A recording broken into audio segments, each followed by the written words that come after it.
welcome to another episode of Blu-ray Boutique. I'm your co-host, Rosalie Lewis. And I'm your other co-host, Tim Rosenberger. And today we are talking about two documentaries, and we will get to those momentarily.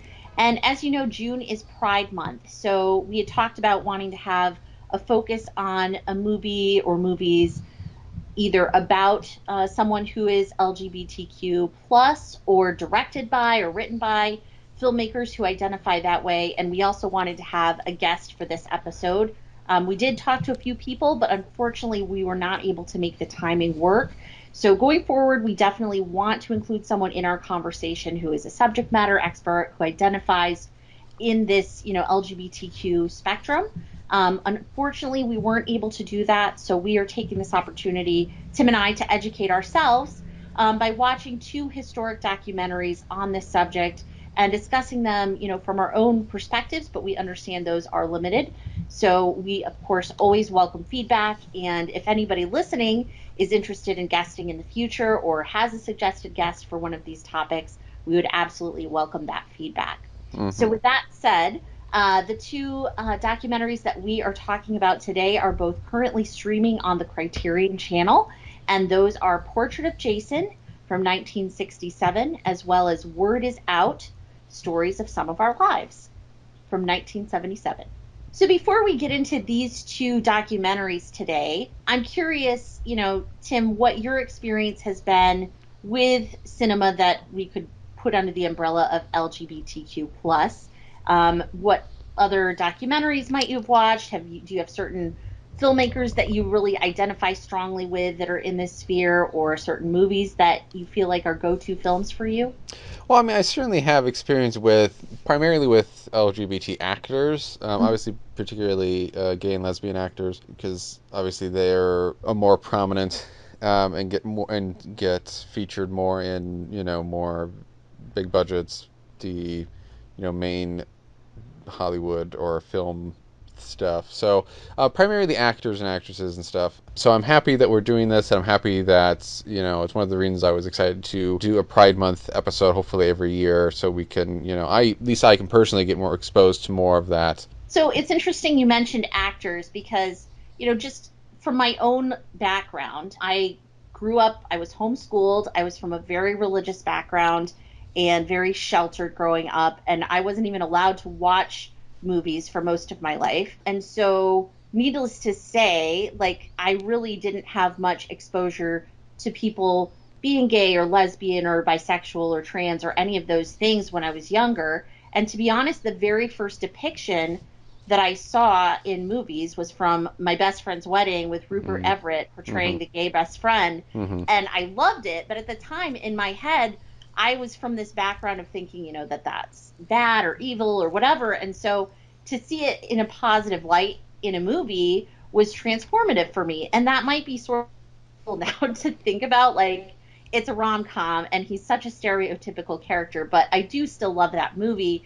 And I think, for a lot of people who maybe grew up in more sheltered or more religious environments, sometimes seeing this, on screen might be the first time that you understand that there are people from these identities. And so as silly as it might sound, I think it is still important, even if some of those portrayals, looking back, have their issues or have their problems. So that was just definitely my first exposure. And I've, of course, gotten, more into a wider range, let's say. I love the movies of Greg Araki, who's done a lot of really interesting stuff. And he's, a gay filmmaker himself. And, of course, I loved Brokeback Mountain like so many other people did. And I've enjoyed the movies of Celine Sciamma, who we covered, one of her early on. So it's definitely something that I've tried to intentionally expose myself to more. And I'm always on the lookout for more representation that's not just from a straight perspective, but really is truly representative and from that lens, so that I can really understand its authenticity. I know he's around when the sky and the ground started ringing. I'll know that he's near. From the thunder I hear in advance his words alone are the words that will start my heart singing. So the first movie that we're talking about is a documentary that came out in 1967, directed by Shirley Clarke, and it stars Jason Holiday, or Aaron Payne, who is a young black hustler who's gay, and he is aspiring to be a cabaret performer, or so he says. And it's essentially this documentary that only focuses on Jason. It's called Portrait of Jason, and it literally is. He's the only person we see in the movie, and it's literally just him telling his story, laughing, getting drunk, getting stoned. And we hear a little bit off camera from the filmmakers sort of prompting him to tell certain stories or asking him questions. And, the movie kind of progresses through what appears to be one long night, but it turns out, if you look into it, it was filmed over about 12 hours. And I didn't know what to expect, to be honest. Mm-hmm. I thought, I knew that it's about a young gay man in the 60s, but I didn't know too much more than that. And I knew that it was a movie that had been out of circulation for a while, and I believe Steve Buscemi actually helped get it restored and found it again. And I know that, people like Ingmar Bergman said it was the most fascinating movie they've ever seen. So I didn't know solely what to expect, but I was really blown away by it and by his charisma, and it lives up to the hype of, on the poster it says, unlike anything you've ever seen, and I would still agree with that today. What about you? I liked it's a mixed thing for me, which we'll get into, I think, as we progress through this conversation. But like, he is very charismatic, and when you first, again, I didn't really know what to expect at all. I didn't really, for most of these things that most movies I watch, whether it be for the podcast or not, I tend to just go into them as blind as possible, because I find that kind of interesting a lot of the time, to not know really where things are going to go or what it's even going to be like and stuff. So I didn't really read anything about this. So, initially when I saw this, I thought, okay, it says Portrait of Jason, so this Jason person would primarily be about them. But I thought they would, have other people in his life talk about him, or at the very least show different scenes from his life as he's doing whatever in his daily life and stuff. So I didn't expect it to just be a camera in, I think it's Shirley Clarke, it's a apartment in a hotel that she lived in. It's at the Chelsea Hotel So, in New York.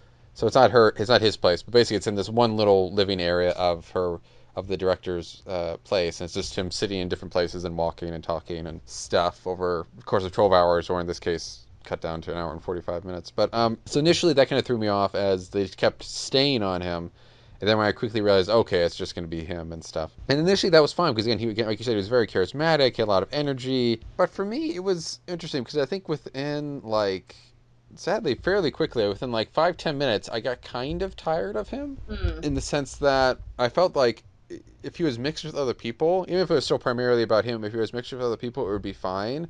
But I got kind of, it was somebody who, and maybe this is just a personal thing, where I could only really take him in smaller doses, I guess. So just having him, it was a bit of okay, I got kind of tired of it after a while. That being said, though, I wonder if that is partially the point, because at the end of the documentary, things get a bit darker and more dramatic, and you can read about this. The Shirley Clarke and her boyfriend or husband at the time, I forget if they were married at this point, Carl Lee, who was an actor and stuff too, and did know Jason Holiday personally, and then they decided to do a documentary and stuff. Start getting more hostile to him as the documentary goes on, and Carl explains his point of view on it. Shirley Clarke apparently did explain her point of view in the documentary, but they cut it out for reasons I don't remember, or explained it, and I think in one of the DVD editions of the movie. They basically start getting on him about more of the dark sides of stuff that he's done, and people he's kind of betrayed and cheated and all this stuff. And it kind of talks about kind of the facade that he puts up, in his life, and how he doesn't really care about anybody, and he's kind of very fake and not really real. And Carl Lee gets on him a lot, or at least at a certain point in the documentary, he kind of mentions it a lot as they're interviewing Jason. And I wonder if, again, that's part of the point where he's not, he has some fun stories to tell, and he would obviously be great at a party or something, but a lot of, especially if you compare it to the other documentary we're talking about, it's a lot of, not everything, but there's a lot of stuff that he's talking about that's very superficial. Or Mm-hmm. even if it is talking about important things, he's doing it in this very kind of shallow lens type of thing in terms of how he's interacted with other people he's worked for, in terms of his upbringing with his parents, who his dad was, really abusive, but at least did, I think, use a belt or something similar to him when he was disciplining him and stuff. So there's certainly stuff in there that's deeper and stuff, but he's doing it in a very kind of shallow level because if it seems like by the end of the documentary, the kind of show, and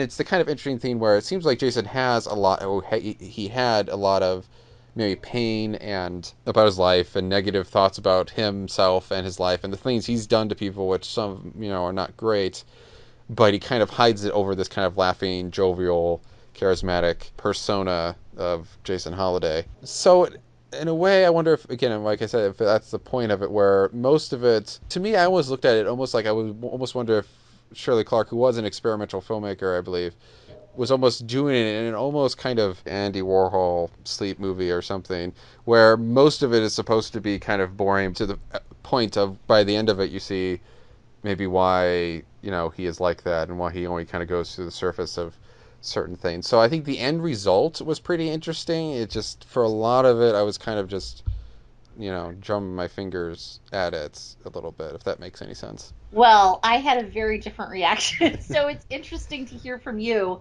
that you found it a little bit boring. I frankly could have probably watched 12 hours of Jason just talking. I was completely captivated. I found him, yeah, he's like a little bit of an obnoxious drunk guy, and I don't know if I'd want to be friends with the man since it sounds like he tries to get money out of everybody he knows. But I thought his stories were hilarious. One particular friend of mine in the block, she was a drag queen, and she called herself Kitty Cunt. And the guards used to say, "Who are you?" She'd say, "I'm Miss Cunt." And there was other fabulous characters there like Louise Beavers and Kay Francis. So I bump into, and so Miss Cunt has got a few things that she's snatched out of Klein's, and Miss Beavers is trying to help her get rid of them. And they're finger popping and carrying on in the street, and I don't believe my eyes, It's nowhere near Christmas, So it's popping and so the cop said to one of them, to Beavers, says, "Why do you girls always do this?" And she says, "I'll never tell." I thought he was very compelling. It was fascinating to kind of hear his commentary on, dealing with people of different classes, and especially the way that, he felt like people would act differently around white people than, in their own community, for example. I mean, they got some drag queens in Harlem that are together. I mean, they coming out and they got fur coats and collars and wigs for days. And I mean, they don't slouch down the avenue like no East Side maid. These broads tip, They take over, It's just the attitude is like, let's take the scene, When they get downtown. Oh, when they get downtown, you see, where they want to carry on for the white folks. Oh, this is what happens when they get downtown. They always feel that they got to get prim and proper, and they tuck in their lips, and they say, "How do you do?" Oh, yeah. Or, dealing with law enforcement. I find when the heat gets to you, it's one good escape from being gay. I was grabbed one time, they're going to search you, As soon as the cop touched me, I went, "Oh, office." And I was cool, I tipped away with my thing, and I found out not to hang around there anymore. But that's a good thing. Sometimes it saves you, it really can save you. Like, he did have a story, it seemed like, about every important subject back then, but he still managed to tell it in a way where he's laughing. But he says at one point when he's describing his dreamed of cabaret act that, "I want to start off like a real swinging hip cat that's been around. And I'm just going to let my modesty blaze, turban, tux, umbrella, the whole bit. Dance, sing, go crazy. And then from that, I'm going to go for a few minutes into a bitchy bag, like the maid that I've been that sees herself on the stage as a houseboy or what have you, and then I thought I'd end up as a clown, and all clowns are happy and sad. So I figured if you can sell sex, comedy, and a little tragedy, people love to see you suffer. Oh, you believe me, I've suffered. Oh, I've suffered expensively. I mean, extensively. I felt like this sort of followed that template through. Yeah, I just thought about just kind of, because I think, he mentions he would end with something sad or something. Mm-hmm. And the documentary ends with something sad. Though it does, mentioning that, the film does kind of bring up a lot of stuff about, and I think some of this was intentional about, in terms of Jason Holiday as a person, but it's also in terms of film, in terms of what is reality and what isn't.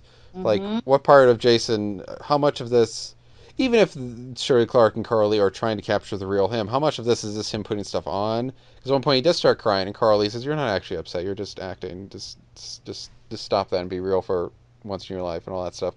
So how much of this is real? How much of this is, like I said, just a persona? Is the Jason Holiday persona?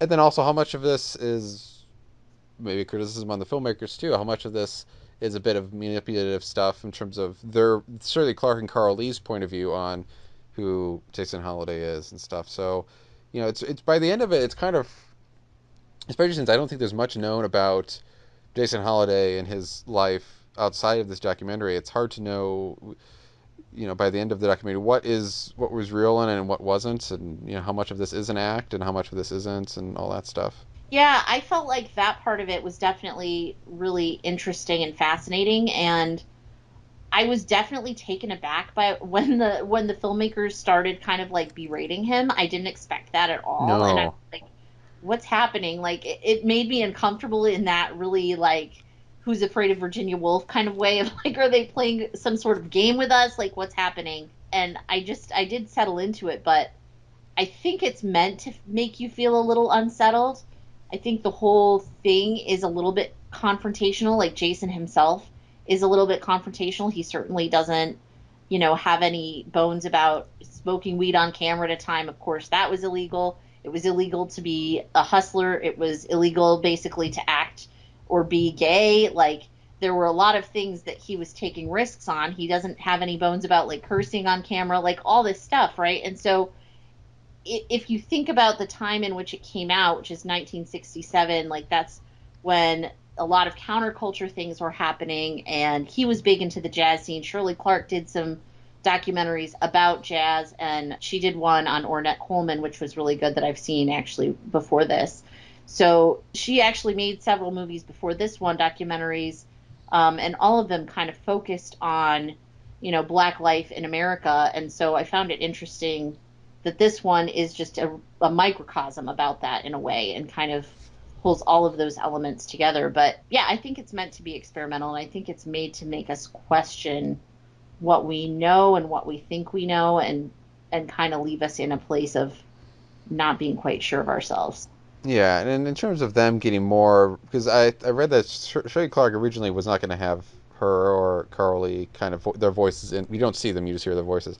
Mm-hmm. They weren't going to really be present in the documentary, but she felt like it was important to hear kind of what he in the times that you do, what Jason is responding to, and stuff. And certainly when you get towards the end of the documentary, their back and forth is very important in what they're saying and stuff. I will say that I think the documentary could give a little bit more context in terms of Shirley Clark and Carl Lee's relationships with Jason Holiday, because I mean in the actual documentary they don't reveal at all that they knew Jason Holiday before they did this. As far as you know, these are just people who learned of Jason Holiday and decided to do a portrait of him in documentary form. So I think that could be a bit better explained. But I think not knowing, kind of being blindsided by them being kind of hostile towards him after a certain point, it kind of does put you in the point of view of Jason, who is just kind of telling little stories and stuff in a jovial way, and then all of a sudden he's being attacked by these people periodically throughout this thing. But also, I mean, I have seen people criticize Shirley Clark and Carly for, again, it kind of goes back to the reality thing to a certain degree of, because part of the problem is that they filmed this over 12 hours, like you said, and Jason Holiday is becoming progressively more drunk as the film is going on. So how much of this is, when he does kind of break down a little bit at the end, how much of that is him? How much of that is just the fact that he's drunk? And so I have seen some criticism of the manipulation of the film, probably also in terms of what they're including and not including, but in terms of also the fact that they are kind of getting their subject drunk and high throughout this whole thing, which in a way feels kind of icky. Yeah, I mean, I agree. Like I said, it did make me feel uncomfortable at the end, but I also feel like he was so excited to be finally like seen, Mm-hmm. whether that's on film or in a nightclub setting or what. He just seems like he wants to perform, and this is giving him the option to do that and the ability to be seen by so many more people. So I don't know. Does he know what he's signed up for and he's fine with it? Like he talks about, there's some things he'll never tell, and he repeats that line several But he times. does reveal a And lot, though, still, too. he tells a lot too, right? He reveals a lot, and at the very end, you do hear them like after the camera kind of goes away. Like there's several times in the movie where the camera gets blurry and you don't actually see him, you just kind of see a white screen and then it zooms back in.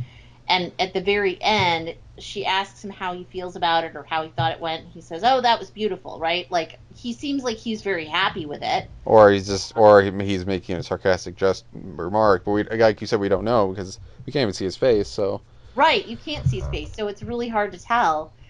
And I think in some ways it's a little bit of a way to think about how Jason had to move through the world all the time, because he did have to wear a lot of personas from his own accounts. He talks about how he changed his name because there was so much kind of pain attached to his old name. And I thought that was really interesting and really revealing. That's one of the first things he talks about is changing his name from Aaron Payne to Jason Holiday. As Jason, I really have discovered a new personality. I'm a lazy cat. I've always wanted to really jump into it, but I kept avoiding it somehow. Like I made an excuse for accepting other people's problems and putting down my own. And I always became this one or that one's flunky or anything to do to keep from facing what I really wanted to do. And now I kind of like want to do it. And Jason sort of is giving me the strength to do it. Believe me, there's something to the name. If the name rings a bell to you and makes you feel well, then take the name. It reminded me a little bit of, how people today, may change their name to reflect their identity, whether it's somebody who's trans or somebody who's non-binary, or, people that are exploring these identities do often go through that name change to really make it, more real and kind of have a disconnect from who they didn't feel comfortable as to who they now are. And I thought that was a really interesting little nugget at the beginning, but it also sets the stage for how no matter who he's been or where he's been, he's performing a version of himself, and it's hard to tell whether we ever do get to the real man inside of Jason. I think the only times we might get a glimpse of it, oddly enough, is sometimes when they're beginning a new segment of it or whatever. He'll be kind of quietly talking about, oh, can I get some more of whatever the liquor it is, or can I get a smoke of that stuff? And he doesn't seem as flamboyant and stuff. He seems calmer and stuff. I wonder if that's like some of the few times. But I don't know if he would be somebody who would let you.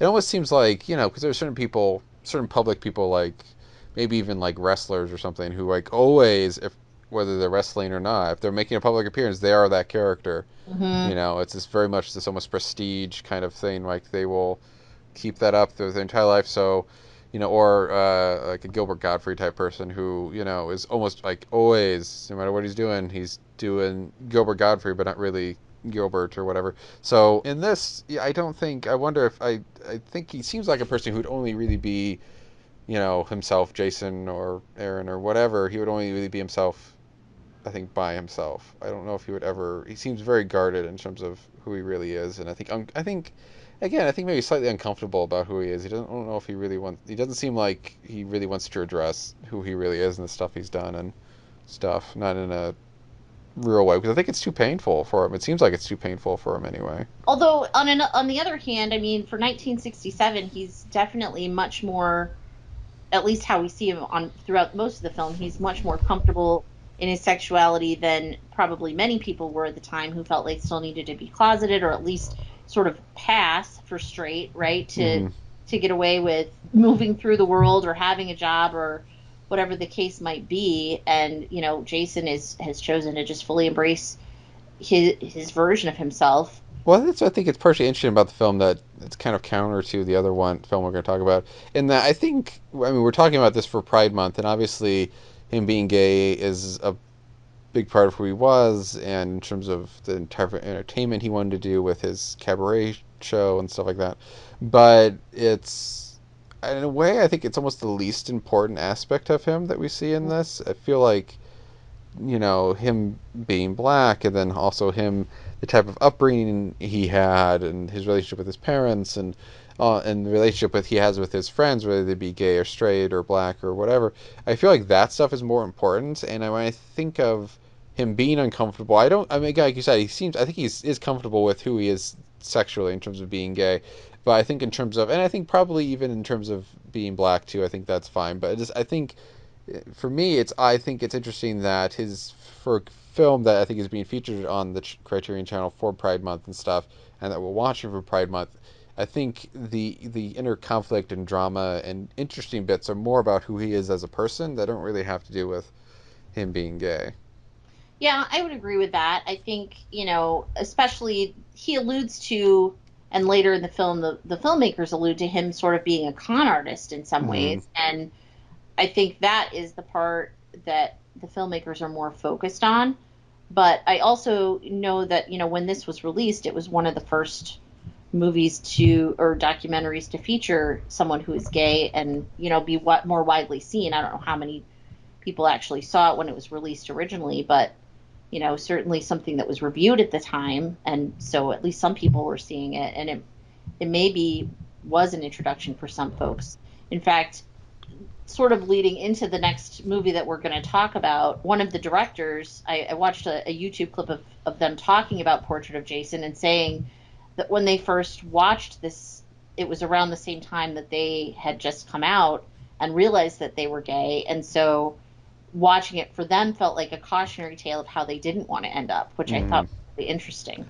Yeah, because I mean, I think you can almost start this film thinking of, oh, this is this guy named Jason Halliday who has this kind of small-ish life, and I think it's in New York City, doing his own little bits of entertainment, but not doing anything splashy and stuff.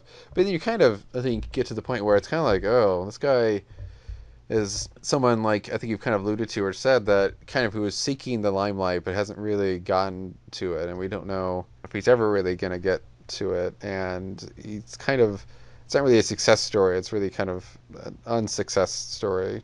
Yeah, because he definitely moves in the inner circles of people who are successful. He talks about Miles Davis, and he talks about Carmen. I forget Carmen's last name, but another, jazz performer. And so he definitely knows some of the rich and famous, but he's yet to be that himself.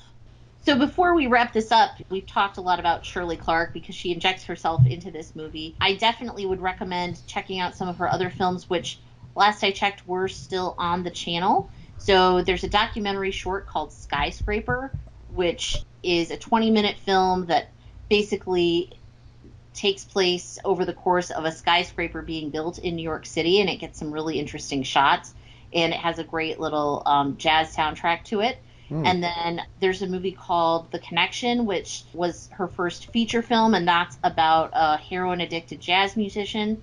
And then, like I mentioned, she also did the Ornette Coleman documentary, which was really great. So I highly recommend all of her work. Ornette Made in America was her final film, and while my cats didn't enjoy it because they're not fans of free jazz, meowing loudly, but it is a really interesting and really great documentary on Ornette Coleman. So if you're a fan of jazz or a fan of documentaries in general, definitely worth seeking that one out.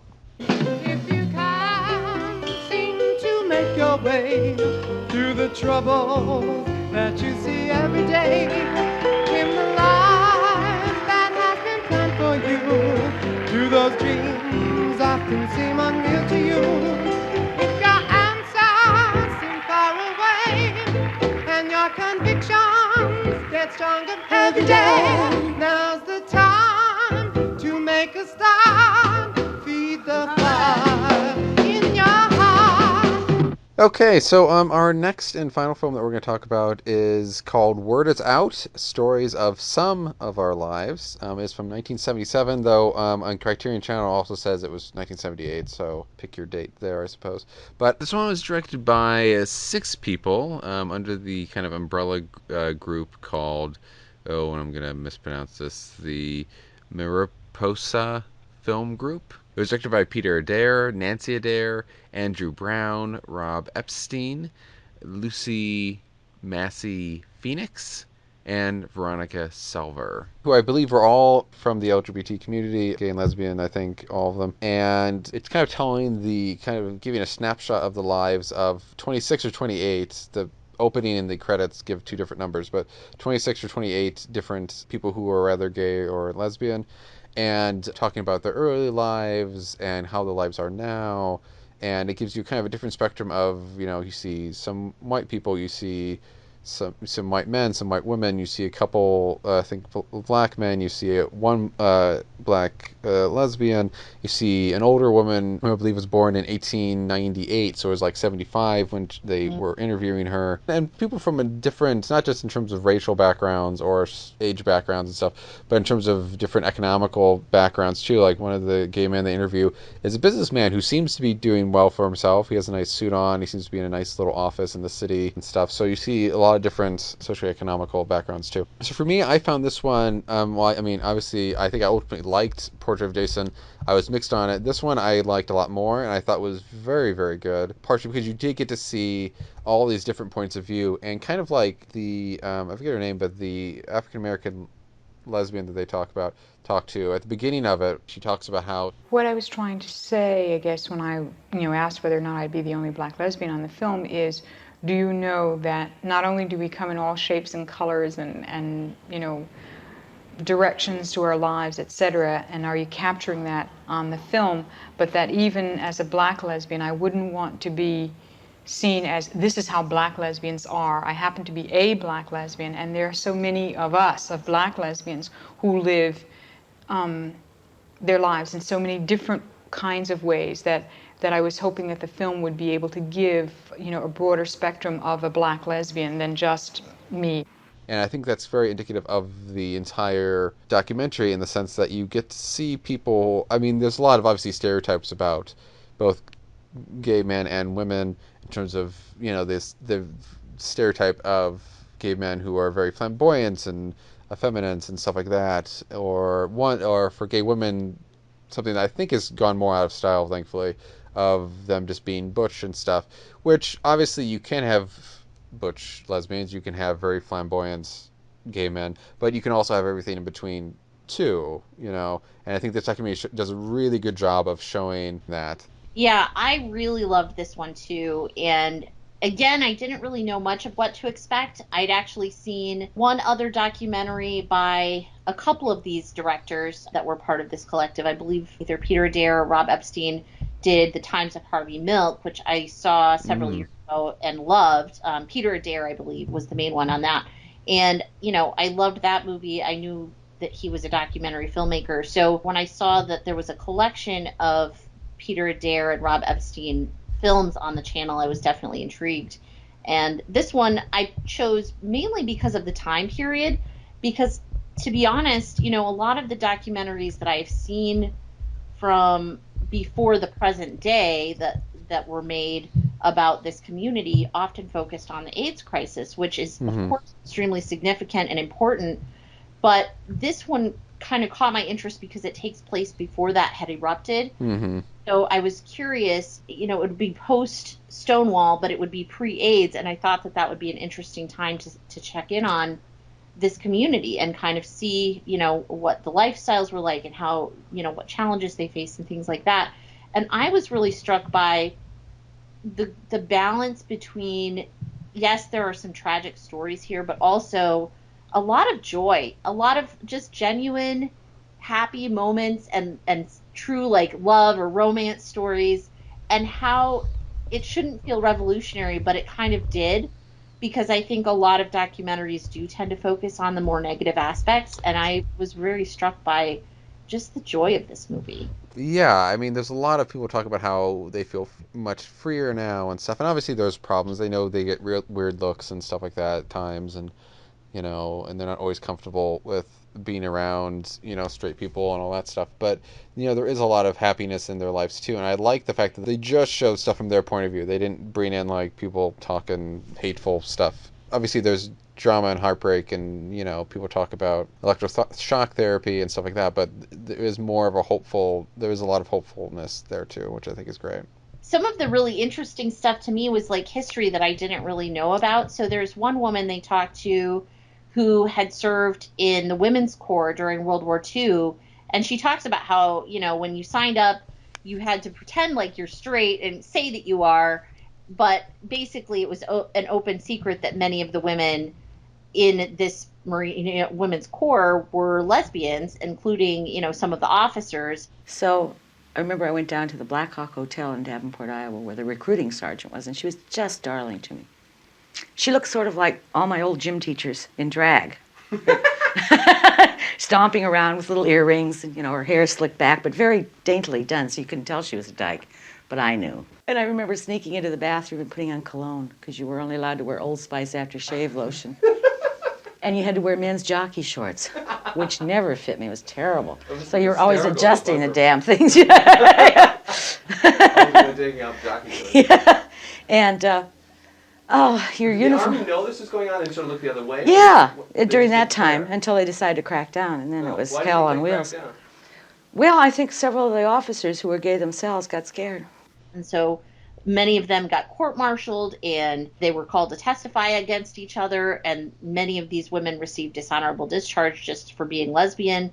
And this was all a big surprise to them because they had been able to be pretty open up until that point and, have romances and, all this stuff. And so I never even heard of that stuff before. I'd never, heard that aspect of the military history, let alone, lesbian history. And so I found that particular piece to be pretty fascinating. Another one that I really enjoyed was the young man, or I guess he wasn't that young, but he wasn't that old either. I think he was raised on a farm, and he talks about how he fell in love at 11, and he and his neighbor boy were, lovers for years. How long did the two of you carry on together? 10 years. Oh, God. Was it always a secret between the two of you? Yes. At 17, he married a young woman who lived on the corner between our two homes. Backing up a little bit, she first came into his life, I guess, when I was about 15 or 16. And they began to date, and then of a night, I would sit up on the hill and wait for him to walk her home, and then he would come back and we would go to the nearby barn. And we had sex almost every day for those years. To think about going through 4 years of service and carrying his picture along and having his picture set out on my foot locker, where other kids had their girl's picture, and of course you told everybody this was your friend. At a time when this just wasn't done, it blows my mind later in looking back. I loved just how, lovingly he recalled all of that, even though it did end with them not being able to be together.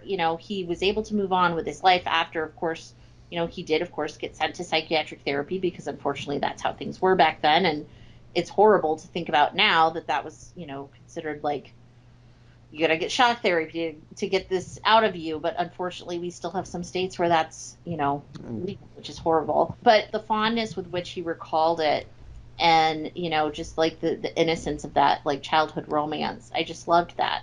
Yeah, there's a lot of, I think it breaks down, it may not be as obvious, I think, now from our, 2021 point of view on it, but I think especially at that time, showing an audience, and I think this was one of the first widely seen, I don't know if this is true or not, but it said that it was the first feature film that kind of showed the different perspectives of gay and lesbians and stuff, and I think it was pretty widely seen, so at that time, people in the late 70s, showing them that being gay and lesbian didn't have to be this kind of dirty, kind of sexual thing, but was really often this kind of, can be as innocent as two straight people or whatever. So, the person you're talking about, his story and the stories of some of the other people and of past relationships they have or current relationships they had at that time and stuff, of just, often again very innocent and just, they're just relationships. And I think, and the film doesn't shove that down your throat or whatever. It just kind of presents itself as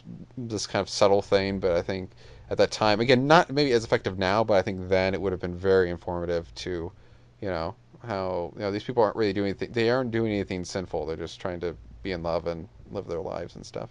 Yeah, I was reading an interview with one of the filmmakers that was part of a press kit from when this movie was re-released, and he talked about how people still came up to him. He said, it tends to be older gay people these days, but they when they find out I had something to do with the movie, they launch into stories about how it changed their lives, and we got thousands of letters from people saying that it literally changed their lives because it played on PBS when it came out, Oh, which wow. is pretty incredible to think about just at that time. So yeah, I'm sure it spoke to people both who were secretly having these feelings and finally, were validated by seeing themselves on screen, and also people who hadn't really had contact or at least didn't know that they had contact with people who may be gay or lesbian, and now they're seeing it, and it's just, a bunch of normal people from all sorts of different walks of life, and, some of them are a little bit more flamboyant, some of them are a little bit more,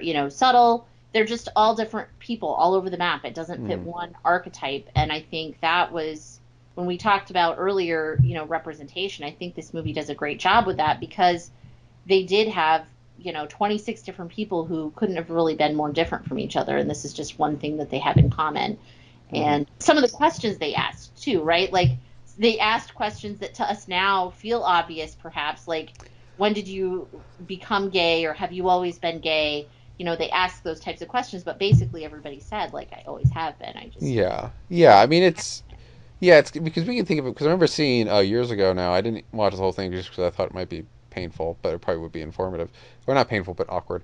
But there was, I think, a Barbara Walters interview that Harvey Fierstein had done where she talked about, at least for part of it, I don't know if the whole thing, but at least for part of it, talked about his sexuality and stuff, and talked about, well, what do you want in life and all this stuff. And to me, and I think for most of our points of view, it would be kind of silly questions. Like, well, I think he basically says this too, that, well, he just wants what straight people want, and yeah. stuff, and it's just whatever. So it seems like some of these questions can be kind of silly, but again, you have to look at. I mean, I think that was in the '80s or something when he did that, but I mean, in the late '70s, people aren't going to know some of this stuff. Exactly. Going back to the interview I was reading with Peter Adair, he said, one of our biggest problems in the 70s was we felt invisible. So who we were was really determined by straight people, and it was basically stereotypes. So he said these stereotypes were created by outsiders, and that was a bad state of affairs. And one's reference for what was gay, this is his quote, was a few nasty images, and if you were lucky, your immediate circle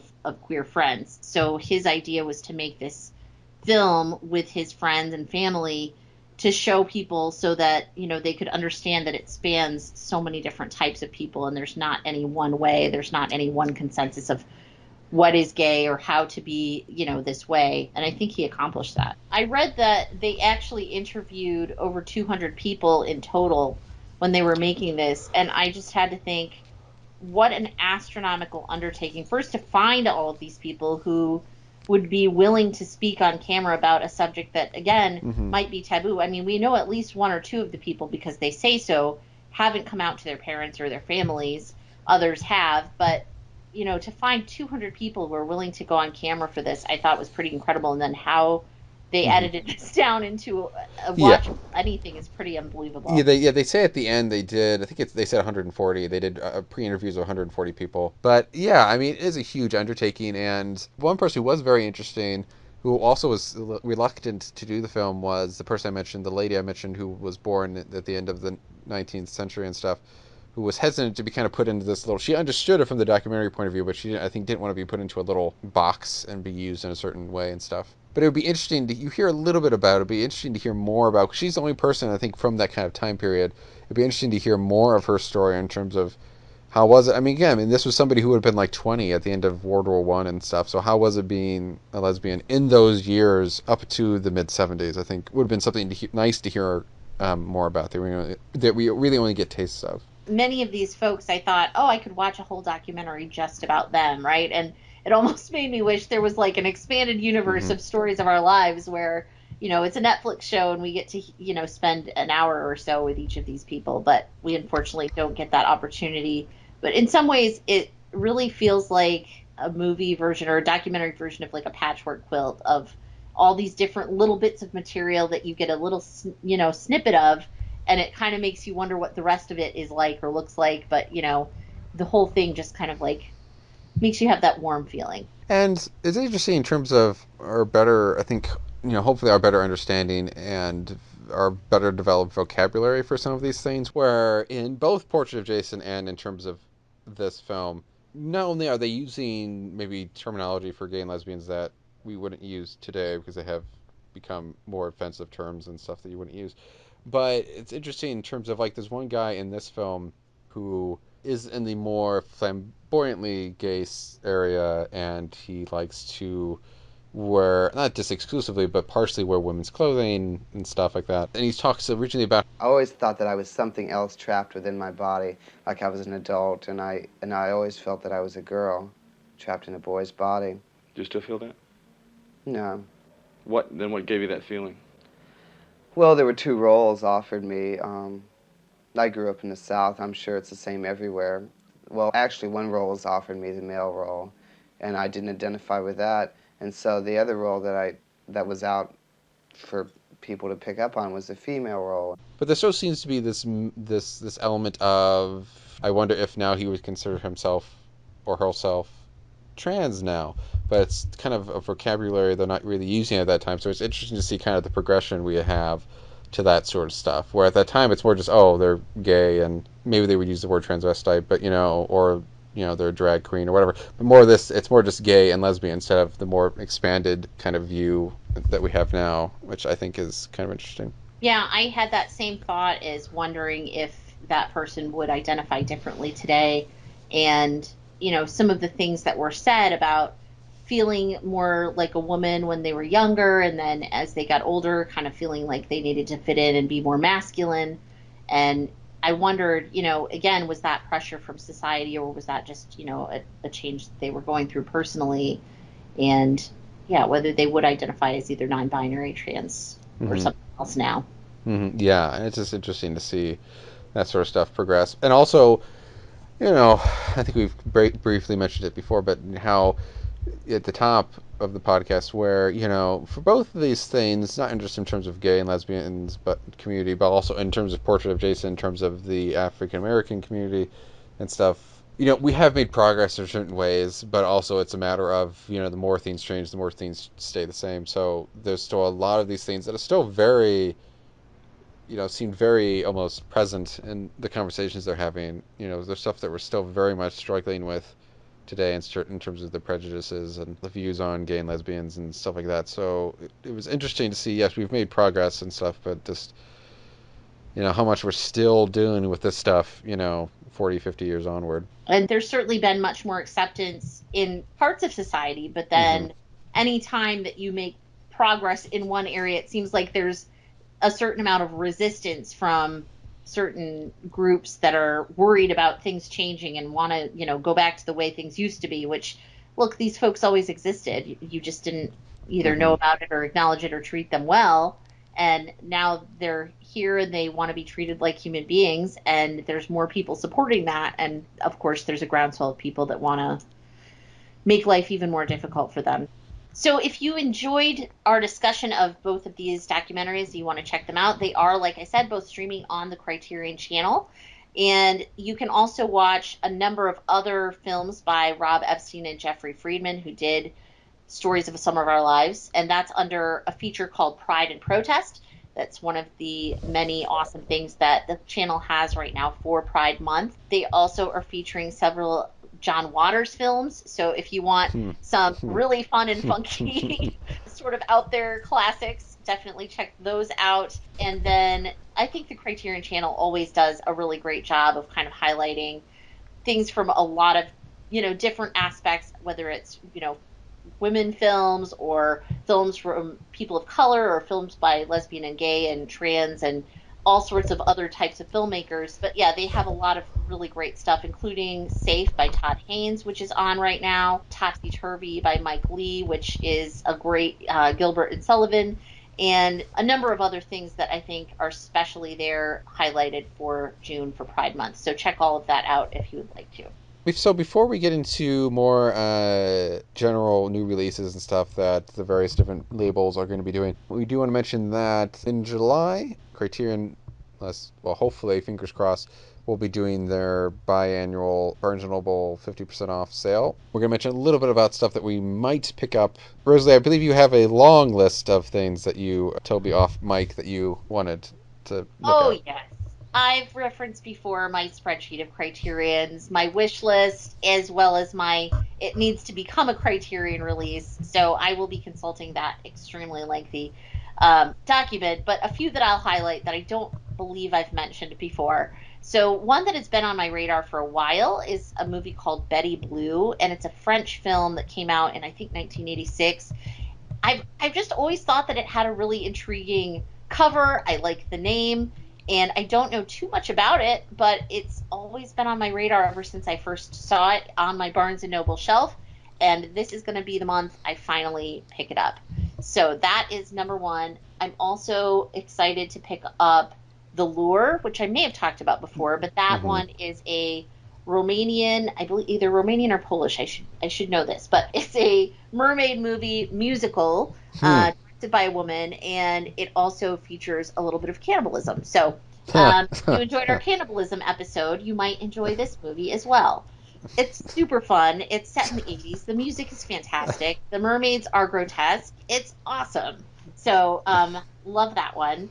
And then Nightmare Alley is a Tyrone Power film that recently was released on Criterion. It's a noir. I actually already own it, but I don't have the Criterion version. So like any good physical media collector who is addicted to Criterion, I will be hoping to pick that up. And they are doing a remake of that.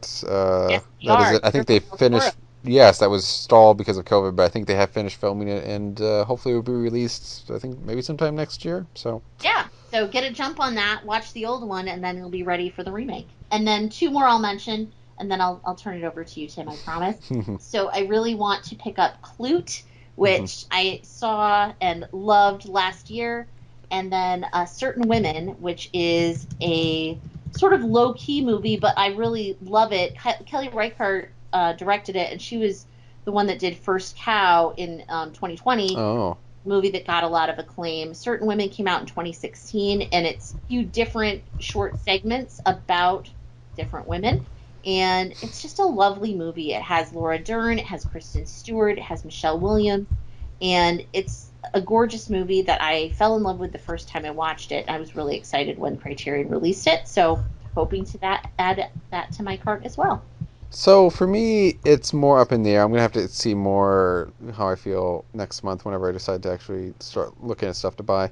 I will be kind of strapped more financially, so I'm probably not going to get anything big, which is a bit disappointing because I kind of had set a goal to probably finally get the Agnes Varda set this summer. But finances and stuff, even with the sale, I don't think I'll be able to get it, sadly. But we'll see. But certain things that jump out at me, just kind of look at my wish list. Certainly, we've talked about this one before, the World of Wong Kar-wai box sets. And there's one I think I talked about... Oh, I don't remember. I think I might have talked about this one of the other podcasts, but it's a Japanese film called The Human Condition. It is even with the Blu-ray, it is a 3-disc set, and that is for very good reasons because it is 575 minutes long, so very long. I think this kind of human, kind of this epic, but with very kind of a small lens in terms of dealing with human problems and stuff. So I'd be very excited to check that out, especially since I think I mentioned last time we've been kind of in the mood for Japanese cinema lately for some reason. And kind of in adjacent to that, they had a random flash sale a month or two ago, and Criterion did, and I did get an Ozu release. I got Tokyo Story, which is one of his most famous, if not most famous film. But I might get some more of his stuff, like I think Late Spring was one of his, one called Early Summer. There's an Eclipse release called Late Ozu. There's another Eclipse one that's Silent Ozu, 3 crime dramas. There's I think his last film, Autumn Afternoon, which I almost bought for the flash sale, that I might get as well. So there's various stuff there I might get. Well, on the subject of Criterion, to talk about some of their newer releases, or not newer releases, but stuff that is coming soon, I think all in their September releases. There's the Melvin Van Peebles set that's coming out. That's coming out on September 28th. But there's also another one which I'm excited for, which I think has been out of print in terms of DVD for a very long time. It is the Bob Hoskins film Mona Lisa. Oh, yes, my heart. Which I have not seen, but I love Bob Hoskins, so this might be my chance to finally get it. And it sounds like, I mean, just just the cover of it alone makes me really want to get it. But other interesting things, Love and Basketball, they're going to be doing also in September. Yeah, so I love and Basketball, and it has been on my aforementioned spreadsheet of movies that need to be Criterion for as long as I've had the spreadsheet. So I am extremely excited that Gina Prince Bythewood's finally getting her due with this one. I love this movie. It's one of my favorite romantic comedies, romantic dramedies. It's just a lovely movie. So I'm excited for that. And then Mona Lisa, you heard my reaction. I love this movie. I wrote about it for F This Movie as one of my movies I'm thankful for last year or the year before. I can't remember now. But yeah, it's wonderful. Bob Hoskins, I've never seen him better. And Kathy Tyson is phenomenal in it. And Michael Caine plays a real creep. So it's fantastic. Definitely will be picking that one up. On topics of stuff that we're excited about, for people who will follow our Twitter account, you might have seen that, well, at least I anyway, posted very excitedly about, we had talked, a few months ago we had done a Silent Sherlock Holmes episode, where we talked about 4 different iterations of Sherlock Holmes in the silent era, and I believe at the top of that one I did mention somebody we were not able to talk about because of really no availability, especially no availability through a boutique label, and that was somebody called Ely Norwood, who did a series of 30, 40 films, I think, through a British film studio in the 1920s, before all the Doyle stories had even been released. And my prayers have been answered that it looks like, and this is surprising since I thought a lot of them were lost, it looks like the British Film Institute, or a British Film Institute, is going to be restoring and releasing all of them come 2023, I think is their estimated date to get everything finished and restored. So I am very, very, very, very, very, very excited about that, and whatever the price of that will be, I will find a way to buy it and eat it all up. And we will definitely be doing an episode of that when we get to that. Yes, I'm excited for that as well. I only heard about it because of you and because we did that episode, so I'm excited to dive into that as well. And then, if I'm not mistaken, you also excitedly posted from our Twitter account about Mystery Men coming out soon, which I'm also a fan of. Yes, Mystery Men, which is kind of, 2 films that are kind of, I posted about 2 other, no, I didn't post about this one on our Twitter. I think I posted it on my Twitter, but 2 films that are getting boutique label things that were kind of undersung at the time. One was Mystery Men, which I think is great, and I've been in the mood to rewatch and stuff, so I'll definitely be getting that. And also, as a tribute to the late great Carl Reiner, they're also going to be doing, I think it's Kino is going to be doing Dead Men Don't Wear Plaid with Steve Martin. So I am very excited about both of those. And my wife has seen Mystery Men. She's not seen Dead Men Don't Wear Plaid, and I was going to show that to her after Carl Reiner passed away, but I think this might be a good chance to finally do that. Yeah, absolutely. That movie, as somebody who loves noir like I do, it was such a treat to watch, and I'm really excited it's finally getting a really nice release. That's going to be awesome. Mm-hmm. A couple of the other ones that I've seen on the horizon that I'm excited about, besides what we've already talked about, there's I would say, somewhat trashy movie that I happen to love called Masquerade, starring Rob Lowe, and it's one of those, erotic thrillers, which I have a big soft spot for those. So that one is coming to Kino, I believe, in September. So I'm excited for that, even though I do own a very basic stripped down DVD of it. And then a couple other ones that look interesting that I haven't seen, but I'm curious about. One is called The Snake Girl and the Silver-Haired Witch, and that one is coming out on Arrow, I believe, in September. And I'm just going to read you the description because I think it sounds fascinating.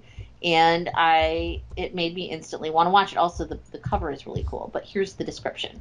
What do you get when Noriaki Yuasa, director of Delay Studios' much-beloved Gamera series, makes a monochrome film adaptation of the works of horror manga pioneer Kazuo Umezo? The answer is 1968's The Snake Girl and the Silver-Haired Witch, a phantasmagorical slice of twisted tokusatsu terror ostensibly made for children that will irreparably traumatize any child that sees it. So that sold me. I'm into it. And then, it goes further in the description and talks about, snakes hiding in the wall and a serpentine figure in someone's dreams and a maid dying of a heart attack and there's amnesia and a car accident and an orphanage. It all just sounds like a nightmare, but like the best kind of nightmare. So I'm definitely going to have to check this one out. Okay, that about wraps us up for today. Just a preview for the next few months. Next month, we're going to be covering Criterion's Bruce Lee collection. There's 5 films on that. We're going to cover 3 of them at the time just because of, 2 or 3 in the episode just because of time, and maybe we'll do more of them in the future. But next month, we'll just do 2 or 3 of them. And we are going to have a special guest for that. Did we want to announce who that is going to be, Rosalie? Sure. That is my very own Andy Ginestra. Well, he's his own person, but my boyfriend, who I've referenced many times on the show, will be joining us. It will be his podcast debut, so be nice to him. Okay. And then the month in August, we're going to be doing early Pacino movies, which I am very excited for. We're going to be talking about The Panic in Needle Park and Scarecrow. And then in September, we're going to be talking about, again, a Criterion release, or part of it anyway.